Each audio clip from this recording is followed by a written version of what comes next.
E então recorrem a Jesus com uma pergunta em tom de censura: Mestre, não te importa que pereçamos? E Jesus se levanta, repreende o vento, repreende o mar, a grande bonança, e agora Jesus pergunta para eles: por que sois assim tímidos? Como é que não tendes fé? E eles se entreolharam e perguntaram uns para os outros: mas quem é este, que até o vento e o mar lhe obedecem? Notem comigo, irmãos, que esse texto está regido por 3 perguntas. A primeira pergunta está aí no versículo 38. É a pergunta dos discípulos a Jesus: Mestre, não te importa que pereçamos? A segunda pergunta é a pergunta que está no verso 40. É a pergunta de Jesus para os discípulos: por que sois assim tímidos? Como é que não tendes fé? E a terceira pergunta está no verso 41. É a pergunta entre os discípulos: quem é este que até o vento e o mar lhe obedecem? Bom, como o texto está regido por essas 3 perguntas, me deterei em trabalhar essas 3 perguntas na meditação desta manhã. Vejamos então a primeira pergunta. Esta é a sua pergunta, esta é a minha pergunta, esta é a nossa pergunta. Mestre, não te importa que pereçamos? É a pergunta da angústia, é a pergunta da vulnerabilidade humana, é a pergunta das fraquezas humanas, é a pergunta de alguém que está enfrentando um problema e não sabe como resolvê-lo, está enfrentando uma doença e a medicina diz: não tem mais jeito, está enfrentando uma crise conjugal e parece que não vê nenhuma janela de escape para uma solução que traga paz à alma. A grande pergunta, meus amados, é por que esses discípulos estão fazendo essa pergunta com esse tom de censura a Jesus? Mestre, não te importa que pereçamos? Não estás vendo a nossa dor? Não estás vendo o nosso aperto? Não estás percebendo o nosso perigo? Não vais fazer nada. Mas por que eles estão fazendo essa pergunta? Porque alguma coisa não estava bem resolvida na mente deles. Em primeiro lugar, eles não estavam conseguindo conciliar a obediência à ordem de Jesus: passemos para outra margem, com a tempestade que estava enfrentando. Não é muito difícil nem para você nem para mim entendermos a tempestade que Deus mandou atrás de Jonas. Jonas tinha desobedecido a Deus. E no imaginário nosso comum, a gente pensa assim: quando um crente se afasta de Deus, Deus manda uma tempestade atrás dele, e manda mesmo. Não para destruí-lo, mas para fazê-lo voltar ao caminho da obediência. Agora, como é que eu vou entender que eu estou fazendo a vontade de Deus, eu estou andando com Deus, eu estou obedecendo a uma ordem expressa de Jesus, e a tempestade vem? E a tempestade chega,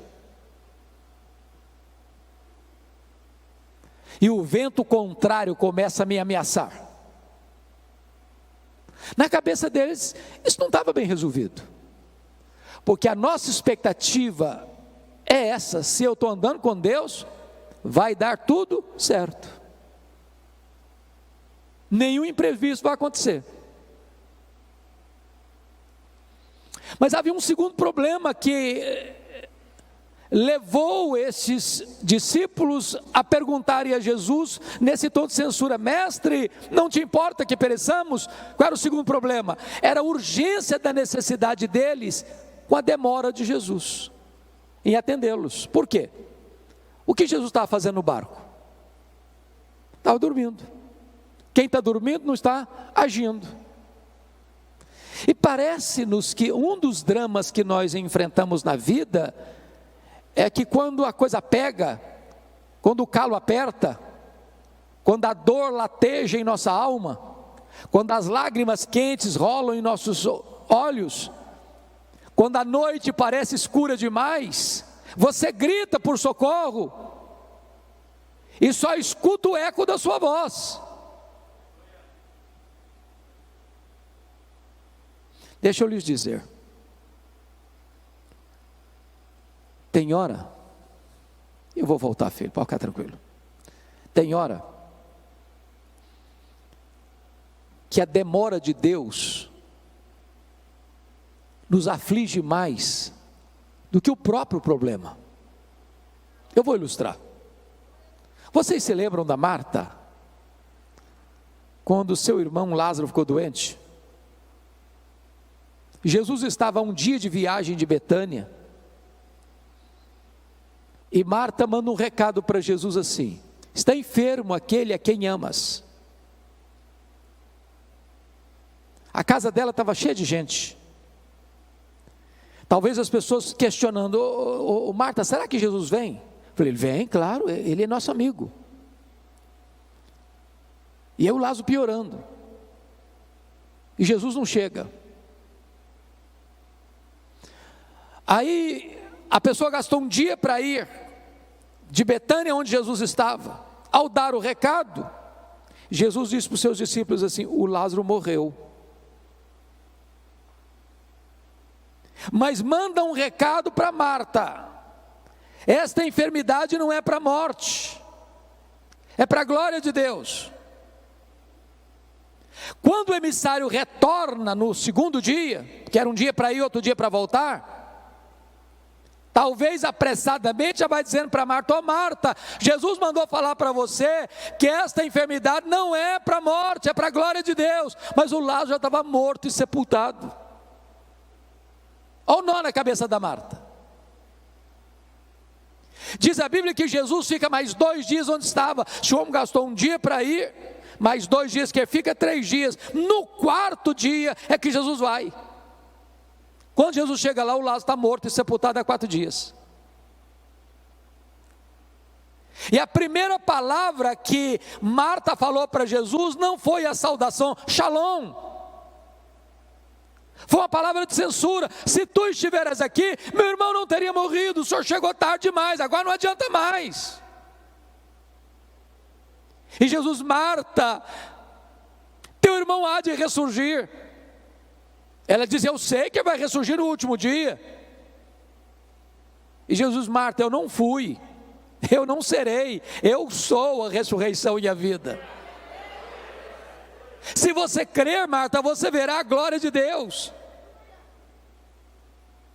Talvez você, meu amado, que está aqui hoje, minha irmã, você está aguardando um milagre de Deus na sua vida, uma resposta às suas orações há anos.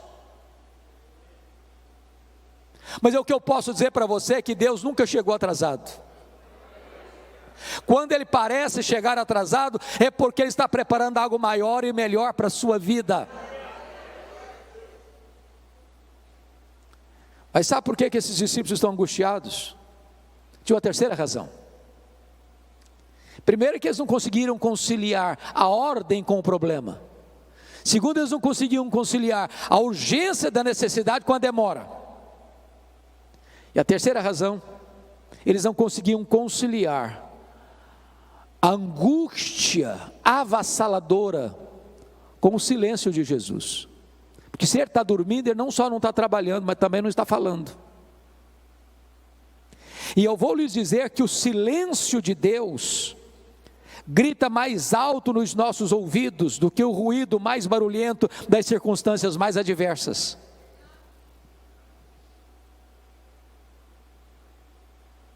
Quantos de nós, irmãos, nas noites mais escuras da alma, já gritou: socorro! E parece que a nossa voz ecoa no espaço e nenhuma resposta chega.